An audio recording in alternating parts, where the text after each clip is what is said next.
The air inside the cabin was freezing, but the humiliation burned hot enough to blister skin. Everyone was watching. Phones were raised, recording every second of the nightmare. Zoe didn't scream. She didn't fight the security guard dragging her by the arm.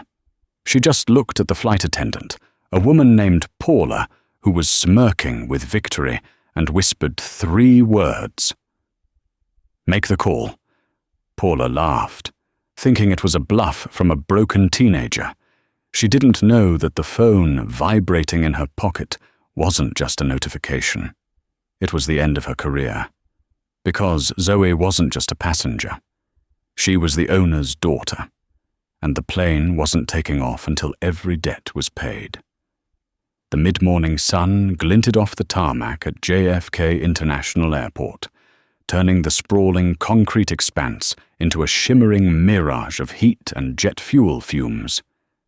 Inside Terminal 4, the air was conditioned to a sterile chill. Filled with the restless hum of thousands of travelers, Zoe Winslow adjusted the strap of her worn canvas backpack. At 17, she had mastered the art of being invisible. It was a survival mechanism, wearing an oversized vintage hoodie and loose jeans. With her curly hair pulled back into a messy bun, she looked like any other teenager navigating the chaos of summer travel. She didn't look like money. She certainly didn't look like power. She looked at her boarding pass again. Seat 1A. A small, private smile touched her lips.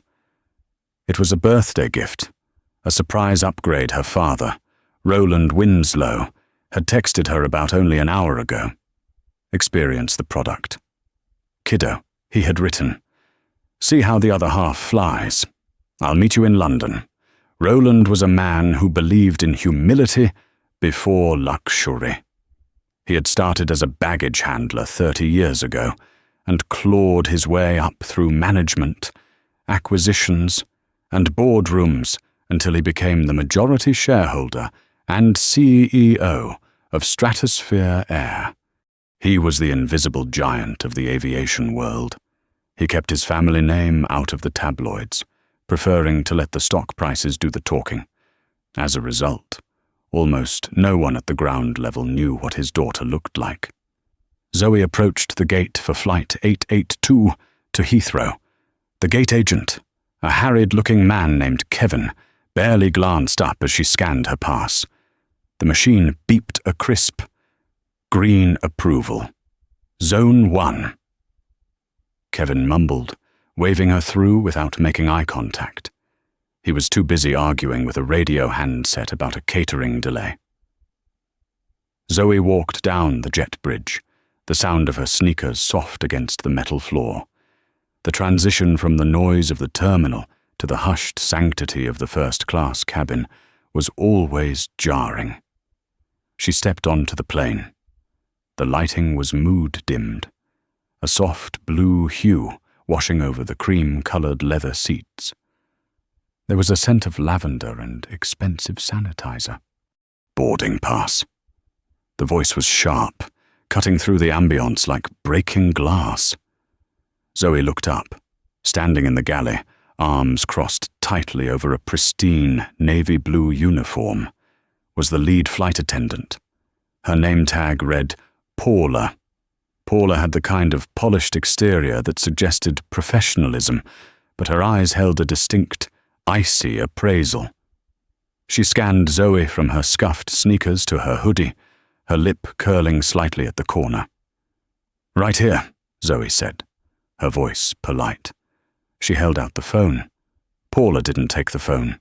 She just peered at the screen, squinting as if trying to find a flaw in a diamond. 1A, she repeated, her tone dripping with skepticism. "Are you sure you're on the right flight? Sweetie economy flows to the right." "I know," Zoe said, keeping her posture straight. "I'm in 1A. Paula let out a short, incredulous huff. "Let me see that again." She snatched the phone from Zoe's hand, scrolling through the digital ticket with aggressive swipes. She checked the date. the flight number, the name. Everything matched. There was a flicker of annoyance in Paula's eyes, the look of someone who had been denied a reason to scold. She shoved the phone back at Zoe. "Fine. 1A is the window on the left. Try not to block the aisle while you get settled. We have priority passengers boarding soon." The emphasis on priority was a subtle slap, implying that Zoe was merely a glitch in the system. Zoe took the seat.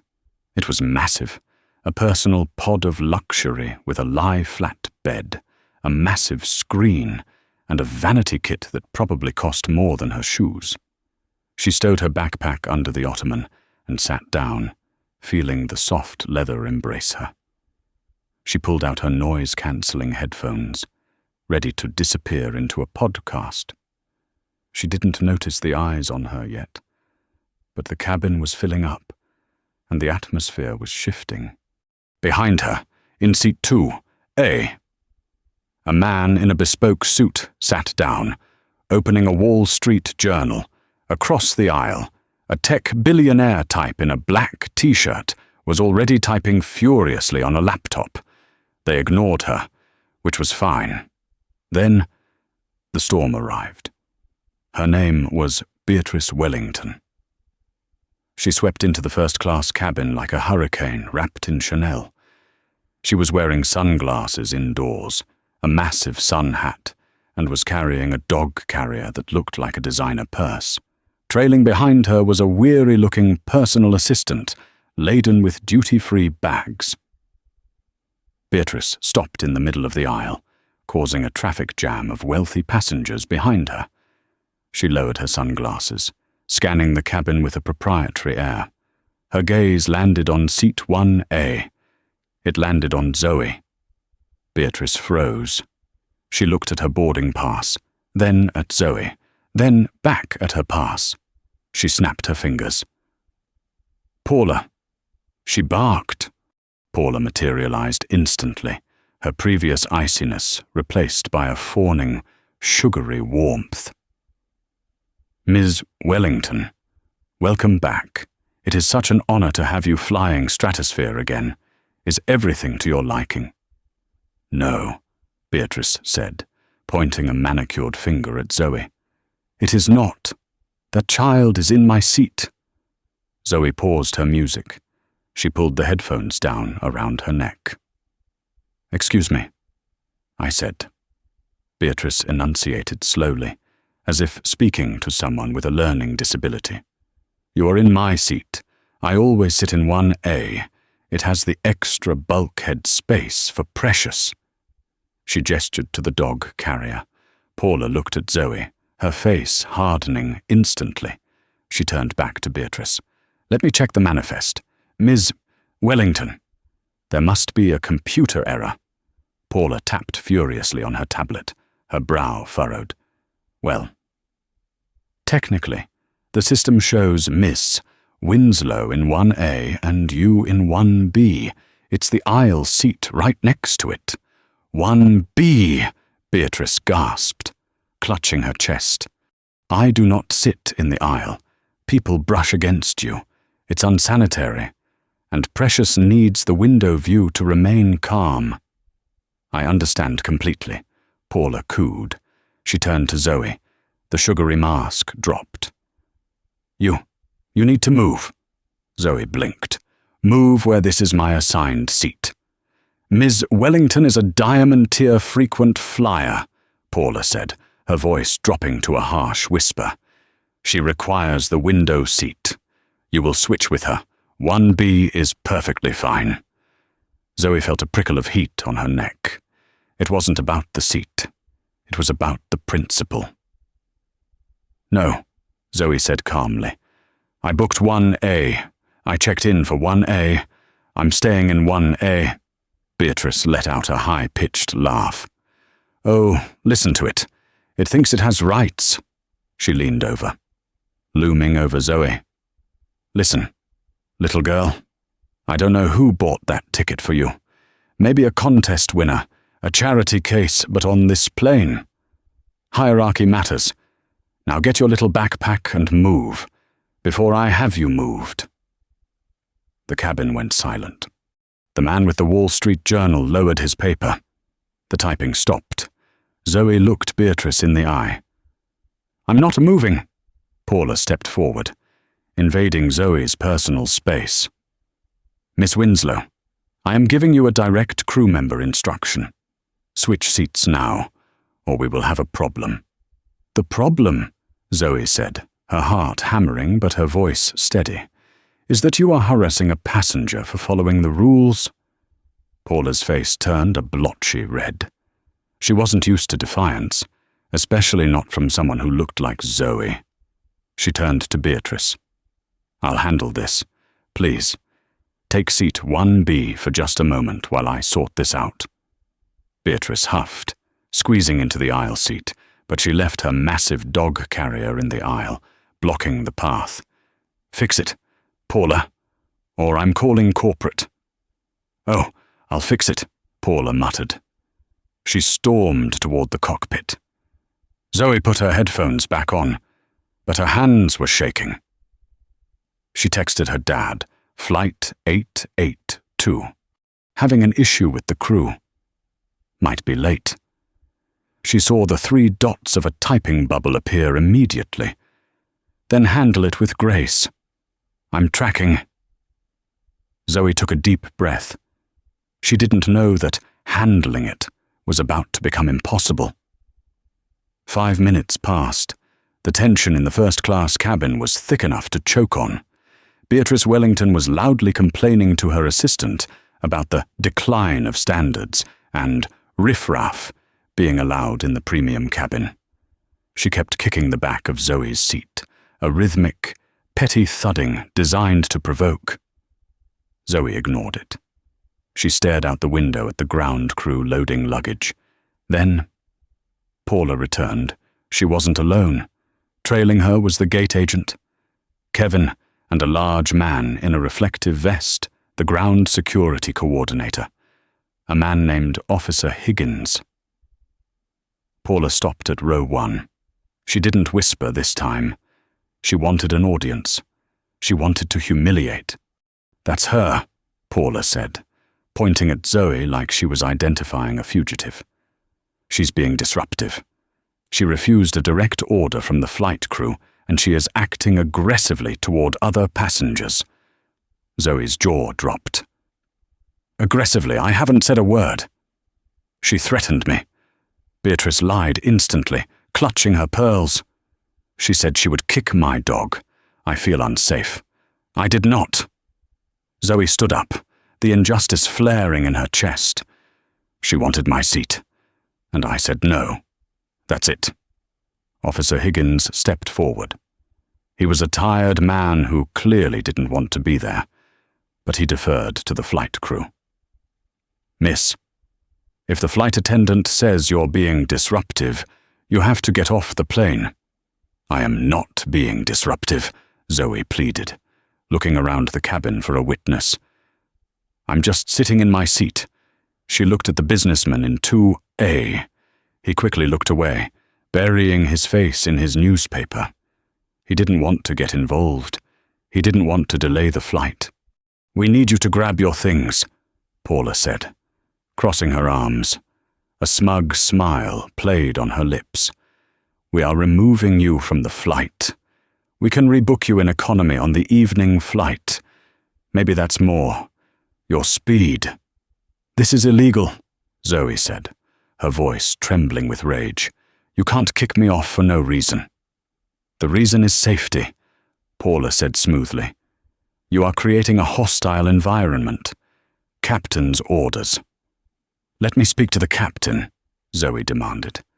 "The captain is busy prepping for departure." Paula snapped. "Now, are you walking off, or is Officer Higgins dragging you off?" Beatrice Wellington chuckled. "Bye-bye, sweetie. Don't let the door hit you." Zoe looked at Officer Higgins. He had his hand on his handcuffs, just resting there. A silent threat. Zoe realized she had 2 choices. She could fight physically, get arrested, and end up on the no-fly list. Or she could leave, and fight the war from the ground. But then, she remembered who she was. She remembered who her father was. "I'm not getting off," Zoe said, sitting back down and buckling her seatbelt. The click was loud in the silence. "If you want me off, you'll have to carry me." Paula's eyes bulged. "Clear the cabin," she screamed, though it wasn't necessary. "Higgins, get her out of here. Now." Higgins sighed. "Miss, don't make this hard." He reached out and grabbed Zoe's arm. "Don't touch me," Zoe shouted, pulling back. "Resisting," Paula yelled, pulling out her phone to record, twisting the narrative in real time. "Look at her. She's violent. Higgins didn't use handcuffs, but he used force." He yanked Zoe out of the seat, her backpack strap caught on the armrest, ripping the fabric. She stumbled into the aisle, nearly falling over Beatrice's dog carrier. "Watch the Prada!" Beatrice shrieked. Higgins twisted Zoe's arm behind her back, marching her toward the cabin door. The humiliation was absolute. Every face in economy was looking up as she was paraded past the curtain, a criminal in a hoodie. "Let go of me," Zoe said, tears finally stinging her eyes. "You're making a mistake, a huge mistake." "The only mistake was letting you on this plane," Paula hissed in her ear as they reached the door. "Go back to the bus station." Higgins shoved her onto the jet bridge. The cool air of the tunnel hit her face. "Stay here," Higgins ordered. "I have to get your bag." Zoe stood there, rubbing her bruised wrist. She looked back at the plane door. Paula was standing there, watching her, a look of pure, unadulterated triumph on her face. Paula reached out and grabbed the handle of the aircraft door. "Have a nice day," she said, and slammed the heavy door shut. The lock clicked. Zoe was alone on the jet bridge. She took a shaking breath. She reached into her pocket. Her phone was still there. She unlocked it. Her hands were trembling so hard she almost dropped it. She didn't call the police. She didn't call a lawyer. She tapped the contact labeled Dad. It rang once. "Hey, honey." Roland Winslow's warm voice filled her ear. "You settling in? How's the service?" Zoe let out a sob she couldn't hold back. "Zoe." His voice changed instantly. It went from fatherly warmth to something colder, sharper. "Zoe, what's wrong? Are you okay?" "They kicked me off." "Dad," she whispered, looking at the closed door of the plane. "They dragged me off. The flight attendant, Paula. She said I didn't belong. She gave my seat to a lady with a dog." There was a silence on the other end of the line. A silence so deep it felt like the air pressure in the terminal dropped. "Where are you right now?" "I'm on the jet bridge. Gate B12. They closed the door. They're about to push back." "Are you hurt?" "My wrist." The guard twisted it, and everyone saw. "Dad, everyone saw." "Okay." Roland's voice was terrifyingly calm. "Zoe, listen to me. Dry your tears. You did nothing wrong. Stand right there. Do not move. What are you going to do?" "I'm going to make sure that plane doesn't go anywhere. Stay on the line." Zoe heard the sound of a heavy door slamming in the background on her dad's end. Then she heard him speaking to someone else, his voice muffled but thundering. "Get me ops control, now, and get the airport authority on the line. I want Flight 882 grounded. Immediate effective." Zoe lowered the phone slightly, staring at the plane. The engines were starting to whine. The tug was attaching to the front gear. They were leaving, or so they thought.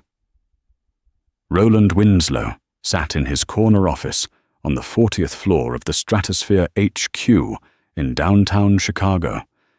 The view usually calmed him, the endless expanse of the lake, the geometry of the city. Today, It looked like a battlefield.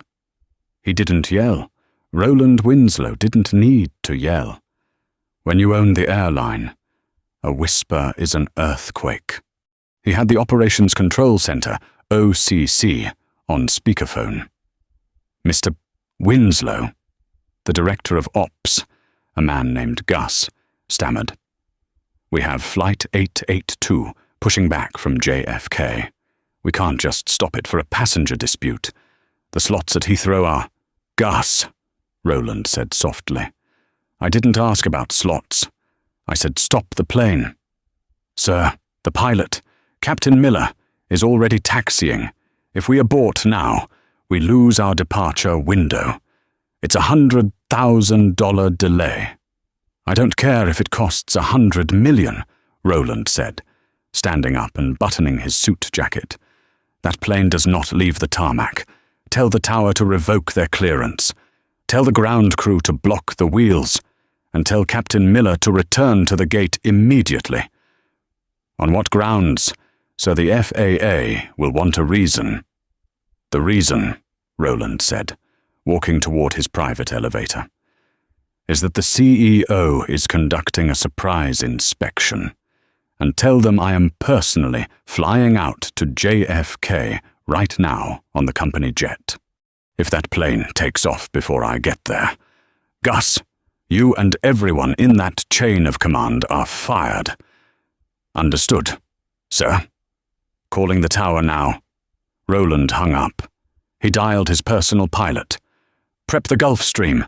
Wheels up in 20 minutes. We're going to New York. Back at JFK. Inside the cockpit of Flight 882, Captain Miller was adjusting his headset. He was a veteran pilot, 20 years in the air, mostly concerned with his pension and his golf handicap. Tower, Stratosphere 882, ready for taxi to runway 4 left, Miller said. The radio crackled. Stratosphere 882, hold position. Tower. Miller frowned. Tower. Say again. We are clear of the gate. Stratosphere 882, hold position immediately. Cancel takeoff clearance.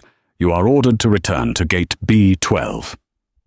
Miller looked at his co-pilot, a young first officer named Lewis. What the hell did we blow a tire? Tower. What is the nature of the emergency? Miller asked. No emergency. 882. Corporate order. Priority, 1 stop. Return to gate immediately. Do not, I repeat, do not depart. Miller blinked. Corporate order. From who? From the top. Captain. They said the owner. You guys in trouble. Miller felt a cold pit in his stomach. He keyed the intercom to the cabin. Flight attendants, prepare for return to gate. In the first-class cabin, Paula was pouring champagne for Beatrice Wellington. Beatrice was stroking her dog, a smug smile plastered on her face. Finally, Beatrice said, taking the glass. Peace and quiet, I told you. Paula, you have to be firm with these people. You were absolutely right. Ms. Wellington. Paula beamed. We don't tolerate disruptions. The plane jerked.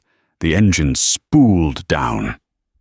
Ladies and gentlemen, Captain Miller's voice came over the PA, sounding confused and strained. Folks, I apologize, but we've been ordered by air traffic control to return to the gate. We have a technical hold. We ask for your patience. Beatrice spilled a drop of champagne on her blouse. What return to the gate? But we're already late. Paula frowned, checking her watch. That's odd. Usually, they just reroute us. The plane lurched as the tug began to push it back toward the terminal. Zoe was still standing on the jet bridge. She saw the plane stop. She saw the massive machine reverse its course. The door to the terminal behind her opened. The gate agent, Kevin, ran out, looking pale as a ghost. He was holding a radio that was screaming with chatter. Miss Miss Winslow, Kevin stammered. He looked like he was about to vomit. Yes, Zoe said. Please. Kevin gestured to a bench near the door. Please sit down. Can I get you water? Can I get you a medic? My manager is running down here right now. Why? Zoe asked. You just kicked me off. We didn't know, Kevin whispered, his eyes wide with terror. We didn't know who you were. The station manager just got a call from Chicago. From him? Zoe looked at the plane docking back up to the jet bridge. Is my dad coming? Yes, Kevin said. And I think we're all in a lot of trouble. The jet bridge extended. The thud of the connection echoed. The aircraft door didn't open immediately. There was a pause, a long, heavy pause, inside the plane. Paula was standing by the door, confused. The interphone rang. It was the captain. Paula, Captain Miller's voice was tight. Do not open that door until the station manager gets here. And Paula, yes, Captain, who did you kick off this plane? Just a disruptive teenager. Why? Because the CEO of Stratosphere, Air just grounded a Boeing 777 because of a disruptive teenager. You better hope your paperwork is in order. Paula's hand went to her throat. She looked at Beatrice, who was busy typing a complaint email on her phone. Paula looked at the empty seat, 1A. The blood drained from her face. The atmosphere inside the first-class cabin of Flight 882 had shifted from luxurious tranquility to a stifling, claustrophobic tension. The aircraft was no longer a vessel of travel. It was a pressurized tube of uncertainty. 30 minutes had passed since the plane had been pushed back, only to be dragged back to the gate like a misbehaving child. The captain, Captain Miller, had cut the main engines to save fuel, leaving the cabin running on the auxiliary power unit. The air conditioning was whirring, but it felt insufficient against the rising heat of bodies and tempers. Beatrice Wellington was, predictably, the epicenter of the unrest. She sat in seat 1B, the aisle seat she had originally been assigned, because she had refused to move back to the window seat 1A after Zoe was dragged off. She claimed the window seat was now tainted by conflict. Her French bulldog, Precious, was whining in its carrier, a high-pitched sound that grated on the nerves of everyone in the forward cabin. Paula, Beatrice snapped, waving an empty champagne flute. This is unacceptable. Why are we sitting here? I have a dinner reservation at the Ritz in London. Do you know how hard it is to get a table there? Paula, the lead flight attendant, was in the galley, frantically trying to organize her thoughts.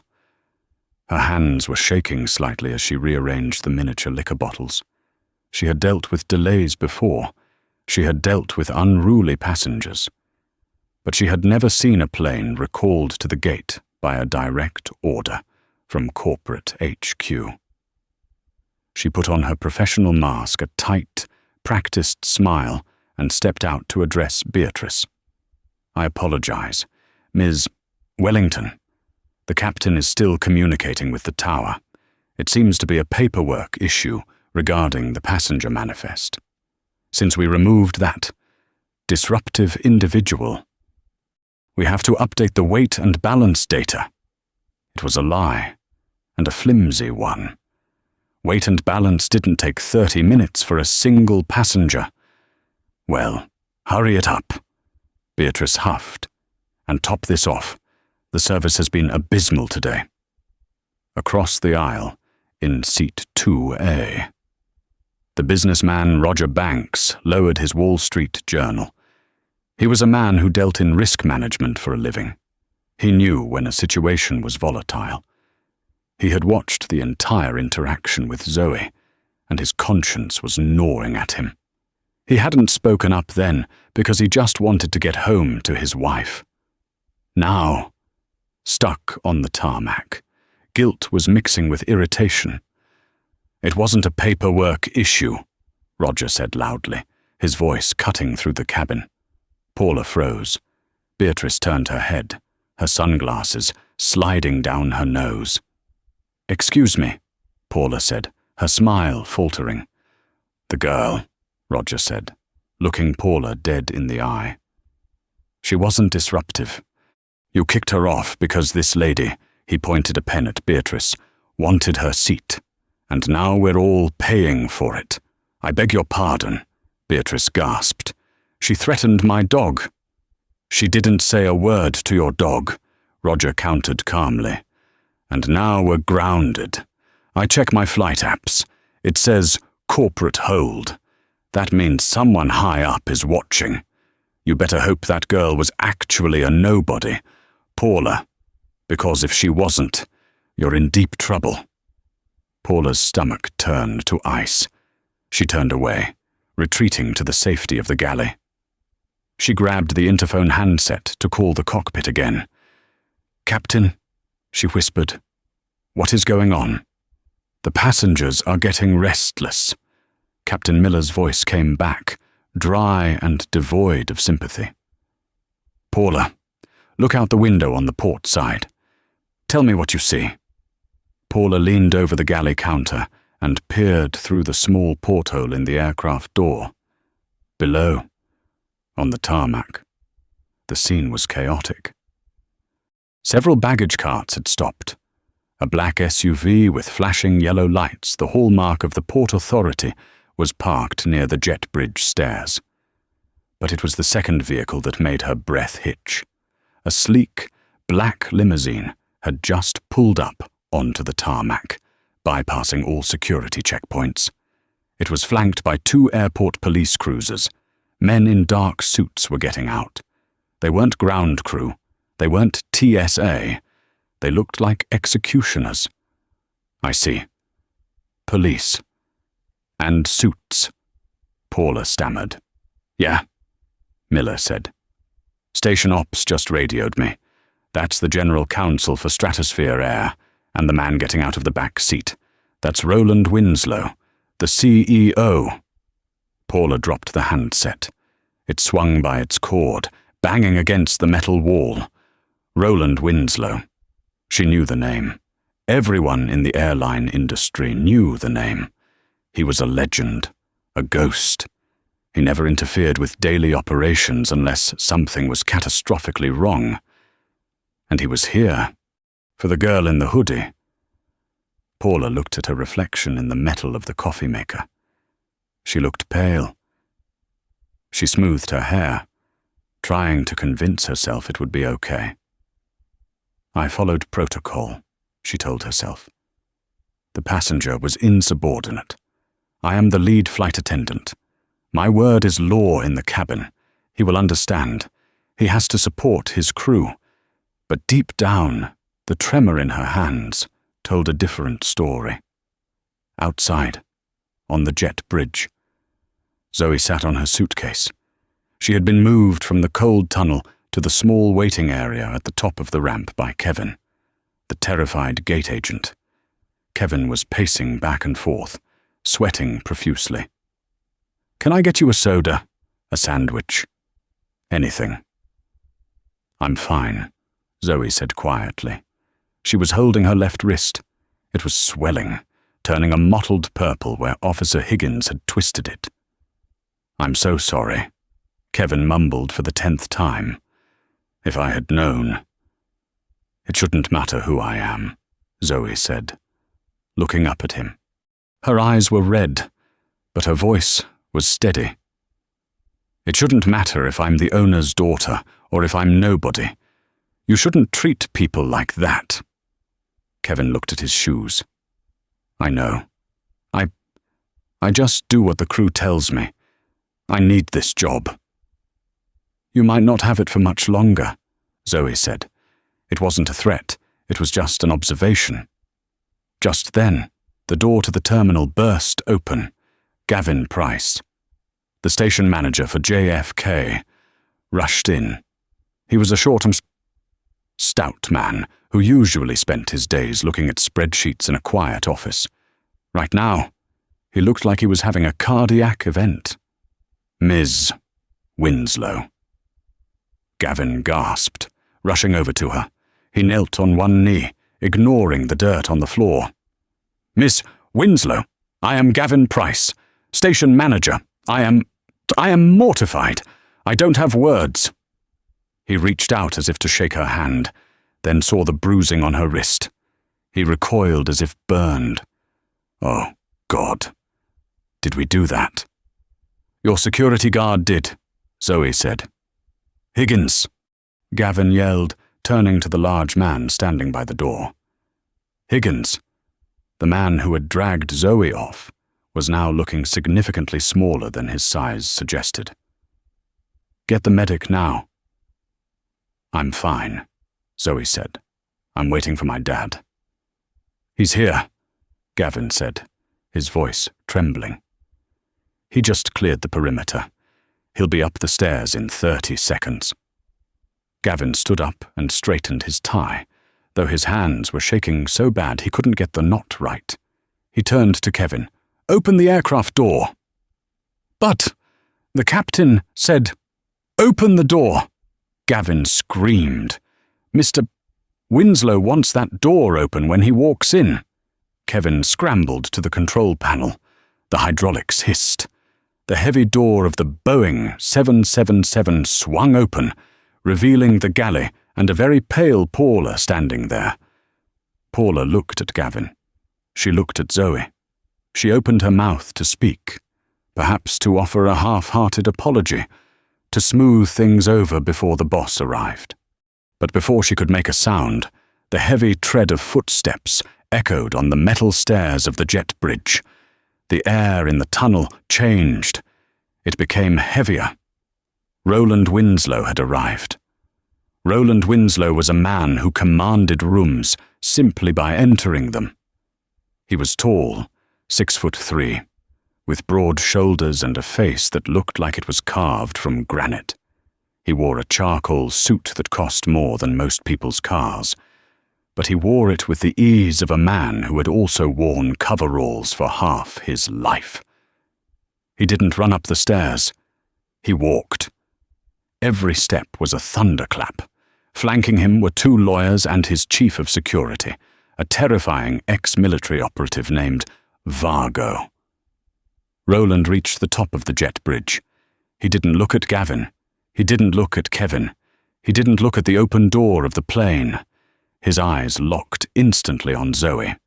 The granite expression cracked. For a second, he wasn't the CEO. He was just a dad. Zoe, he breathed. He crossed the distance in 2 strides, dropping to one knee beside her. He took her uninjured hand in his. His eyes scanned her face, looking for tears, then moved down to her wrist. He saw the swelling, the purple bruising against her brown skin. Roland Winslow's jaw tightened. A vein pulsed in his temple. He gently touched the bruise. Who? He asked. The word was barely a whisper, but it carried enough violence to level a building.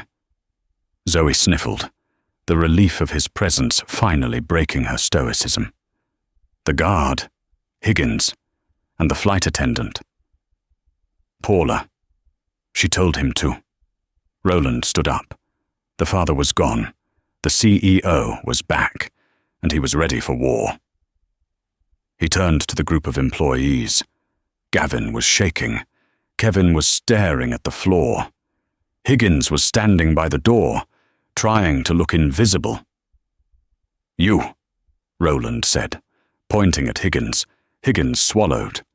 Sir, I was just following protocol. The crew stated, You put your hands on a minor, Roland said, his voice devoid of emotion.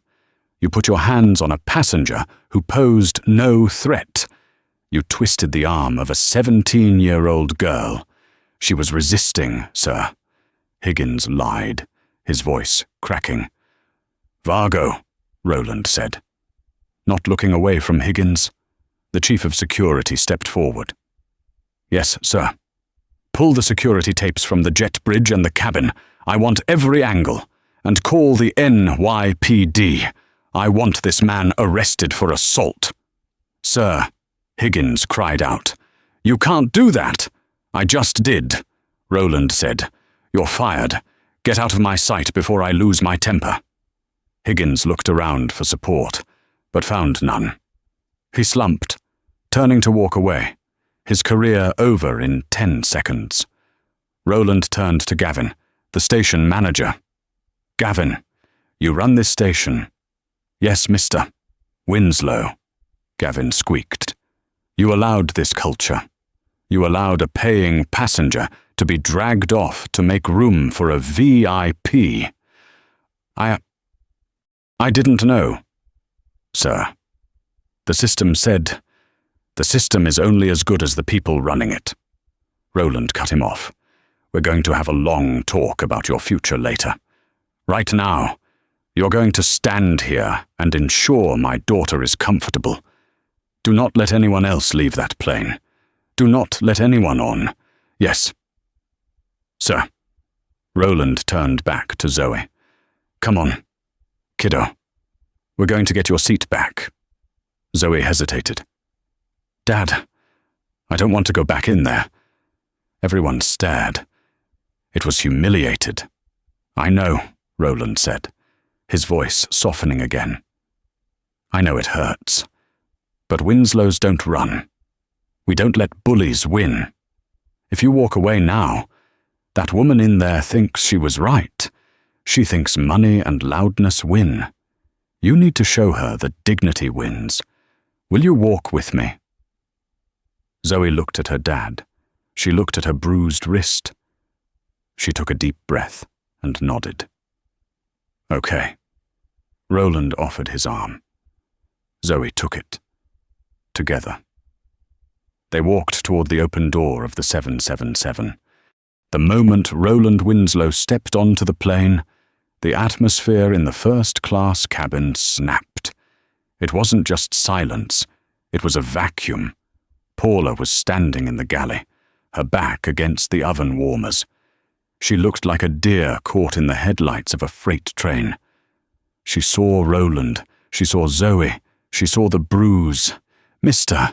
Winslow, Paula breathed, her voice a tragic attempt at customer service cheer. Welcome aboard. We weren't expecting. Roland walked past her, as if she didn't exist. He didn't even blink in her direction. The disrespect was calculated and devastating. He walked into the first-class aisle. Zoe walked beside him, head held high, though her heart was hammering against her ribs. The passengers were watching. Roger Banks, the businessman in 2A, sat up straighter. The tech billionaire in 3A took off his headphones. They knew who Roland was. The power radiating off him was palpable. Roland stopped at row 1. Beatrice Wellington was still there. In seat 1B. She was sipping her champagne, scrolling on her phone. She looked up, annoyed by the shadow falling over her. She saw Zoe. She rolled her eyes. Oh, for heaven's sake! Beatrice groaned loudly. They brought her back. Paula, I thought we were done with this charity case. I am not sitting next to a delinquent. She looked at Roland. She didn't recognize him. To her, he was just another suit maybe a manager sent to apologize to her. And who are you? Beatrice demanded, looking Roland up and down. The manager good. I have a list of complaints. First, this delay is unacceptable. Second, the staff has been rude. And third, I want that girl off this plane. She is disturbing my dog. Roland stood perfectly still. He looked down at Beatrice with an expression of mild curiosity, as if he were observing a new species of poisonous insect. You are sitting in seat 1B, Roland said calmly. I am, Beatrice haughtily replied. Although I should be in 1A, but since you people can't get your act together. 1A, Roland interrupted. Is the seat assigned to this young lady?" "That child!" Beatrice scoffed. "Please. She probably used stolen miles. I am a Diamond member. Do you know how much money I spend with this airline?" "I do," Roland said. "I have your file right here on my phone." He pulled out his device, glancing at the screen.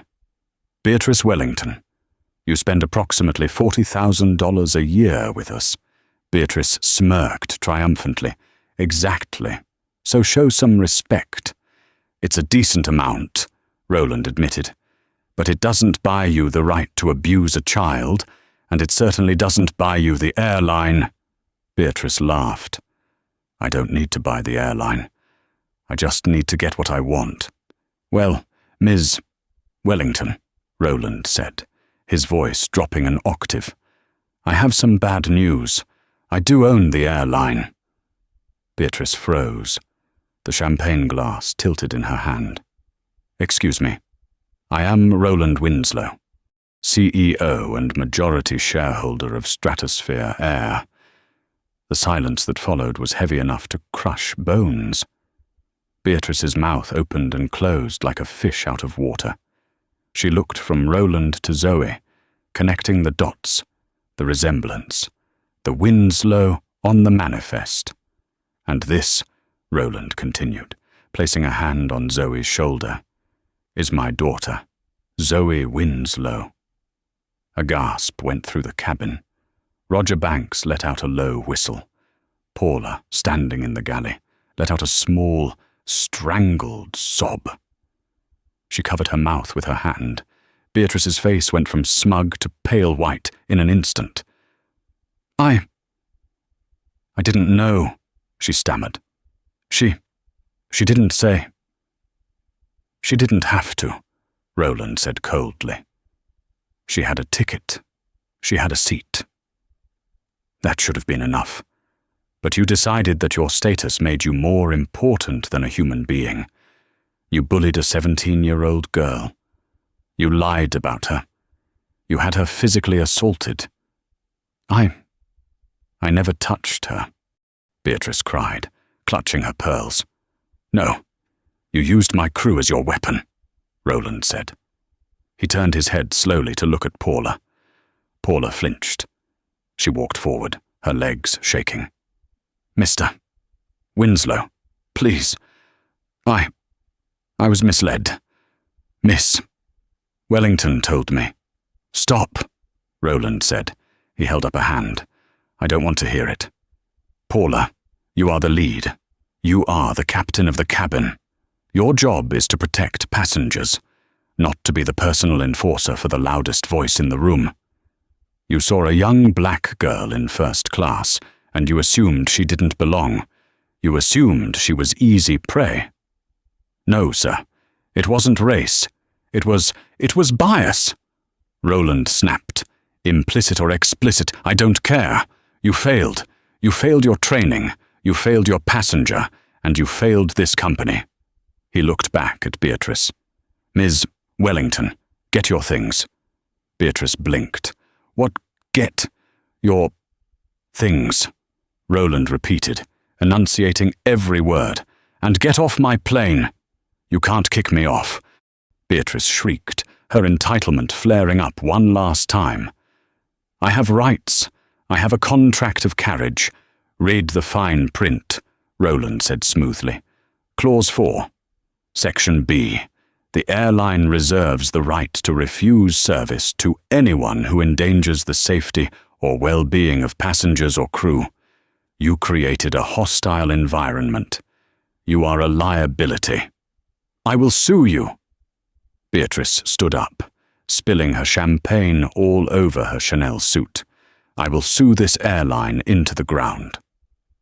"You can try," Roland said, smiling without any humor. "But I have a building full of lawyers who are very bored, and frankly, I'd enjoy the fight." He gestured to the door. "Vargo." The chief of security stepped onto the plane. He was twice the size of Higgins and wore a suit that struggled to contain his muscles. "Escort Ms. Wellington off the aircraft. Roland ordered, "and ensure she is placed on the permanent no-fly list for Stratosphere and all our partner alliances. She is banned for life." "For life?" Beatrice screamed.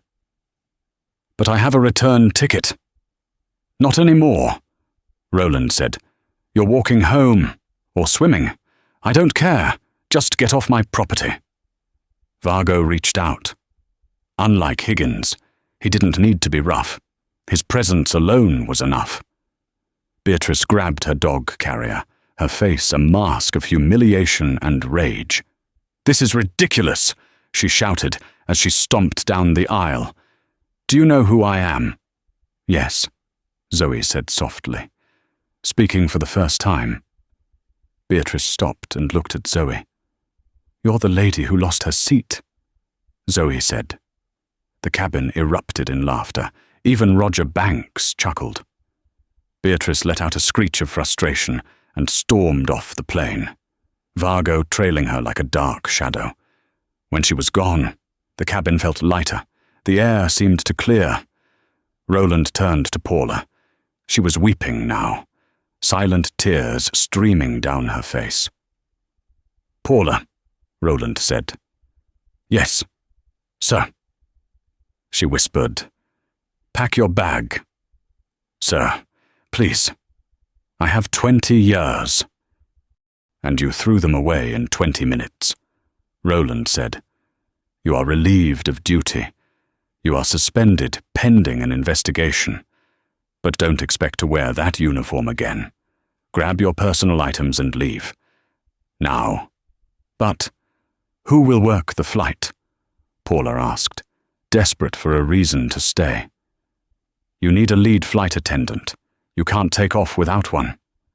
Roland looked at the other flight attendants who were huddled in the galley, looking terrified. He pointed to a younger woman, Sarah, who had been quiet but had looked sympathetic toward Zoe earlier. "What's your name?" Roland asked. "Sarah, sir," she stammered. "Sarah, are you qualified as a lead?" "Yes, sir. I just finished my certification last month." "Congratulations, Sarah," Roland said. "You're the lead flight attendant for this flight. Take charge. Get the door closed. We have a schedule to keep."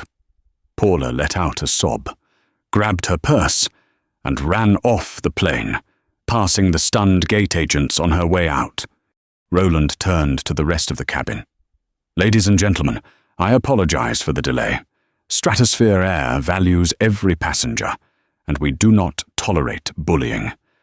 To make up for this, I am crediting every passenger on this flight with 50,000 miles and a voucher for a future round-trip ticket. The drinks are on the house. Thank you for your patience." The cabin broke into applause.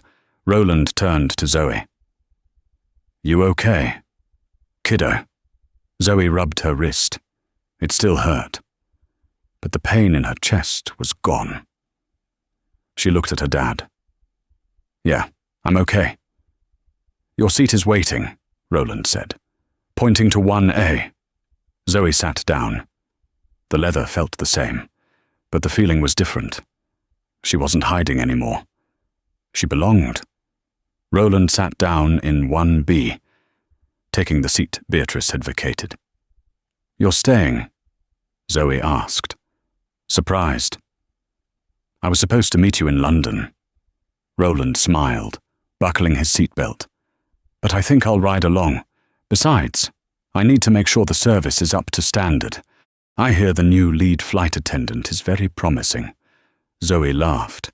It was a real laugh this time. The plane pushed back. The engines roared to life. As they taxied to the runway, Zoe looked out the window. She saw a figure standing at the terminal window, watching them leave. It was Beatrice, looking small and defeated.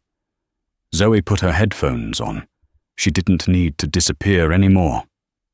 She selected her playlist, leaned back, and watched the world fall away as they climbed into the sky. But the story wasn't quite over. The karma had hit, but the internet was about to catch fire. when Flight 882 finally touched down at Heathrow Airport.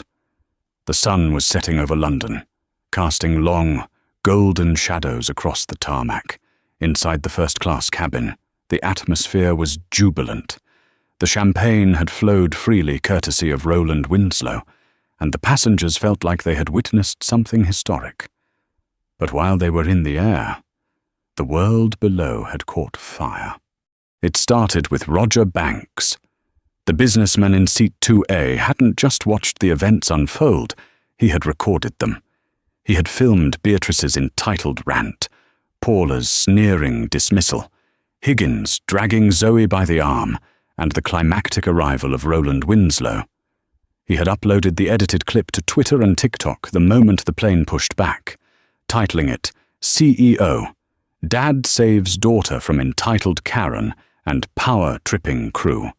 Hashtag Justice for Zoe. By the time the wheels hit the British runway, the video had 45 million views. Zoe turned on her phone. It nearly vibrated out of her hand. Thousands of notifications. Texts from friends she hadn't spoken to in years. DM requests from Good Morning America, BBC News, and BuzzFeed. Dad, Zoe whispered, staring at the screen. Look, Roland glanced at the phone. He saw the view count. He saw the headlines trending, hashtag Stratosphere Scandal, hashtag Fire Paula, hashtag Who is Beatrice, and hashtag Zoe Winslow. Well, Roland sighed, a wry smile touching his lips. I told you we'd make a splash. I just didn't think it would be a tsunami. The aftermath was swift, brutal, and public. It was the kind of hard karma the internet lived for. Beatrice never made it to London. After being escorted off the plane by Vargo, she had been dumped back into the chaotic ecosystem of JFK Terminal 4, minus her dignity and her luggage, which was still on the plane. She tried to spin the narrative. She posted a long, tearful video on her Instagram, claiming she was the victim of reverse discrimination and a violent teenager. It backfired spectacularly. Within hours, the internet sleuths had identified her. Beatrice wasn't just a wealthy socialite. She was the founder of Wellington Etiquette, a boutique consultancy firm that taught manners and class to corporate executives. The irony was delicious. By the next morning, her website had crashed from the traffic of angry commenters. Her 3 biggest corporate clients, a major bank, a luxury hotel chain, and a prep school issued public statements severing ties with her. But the final blow came from the very establishment she had bragged about, the Ritz London, where she had claimed to have a reservation, posted a rare tweet, "We value courtesy above all else. Individuals who abuse service staff or fellow travelers do not align with our values." Ms. Wellington's reservation has been cancelled.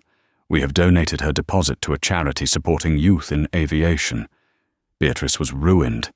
She was forced to sell her Hamptons estate to cover the legal fees for the defamation lawsuit Roland Winslow's lawyers filed just for sport. She was last seen flying commercial economy class, middle seat wearing a hat and sunglasses, terrified that someone would recognize the etiquette lady. Paula fared no better. The video of her sneering at Zoe became a meme for bad customer service. She tried to fight her termination. She went to her union, claiming she was made a scapegoat. But the union rep watched the footage of her ordering a security guard to assault a minor and simply closed the file. "We defend workers. Paula," the rep said, "we don't defend bullies." Stratosphere Air didn't just fire her, they stripped her of her pension eligibility due to gross misconduct and placed her on the industry blacklist. 6 months later, a traveler posted a photo on Reddit. It was Paula, working the drive-through window at a fast food joint in New Jersey. She looked tired. She looked humbled. And when the customer asked for extra ketchup, she gave it to them without a word of complaint.